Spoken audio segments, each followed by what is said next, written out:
আজকে আমার কাছে ২ টা বাচ্চা আসছে। ২ টা সেম কাহিনী।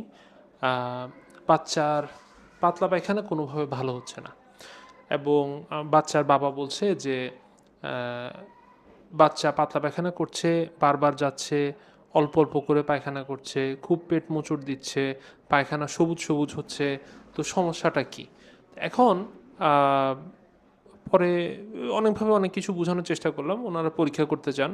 আমি বাচ্চাকে একটু আ একটা পরীক্ষা দিলাম, কয়েকটা পরীক্ষা দিলাম। বিশেষ করে পায়খানার পরীক্ষাটা।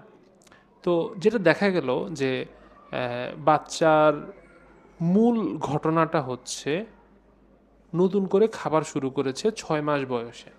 তো ৬ মাস বয়সে যে এই খাওয়াটা শুরু করেছে যেটার কারণে নতুন খাবার তার শরীরে অ্যাডজাস্ট করতে একটু সময় লাগে, যেটার জন্য এটা কিন্তু অ্যাকচুয়ালি ডায়রিয়া না। এটা মূলত তার একটু ইনডাইজেশন, তার ডাইজেস্ট করতে একটু সময় লাগছে, তার হজম করতে একটু সময় লাগছে। সেই কারণটাতে তার এই ধরনের পায়খানা হচ্ছে বা এই টেক্সচারের পায়খানাটা হচ্ছে।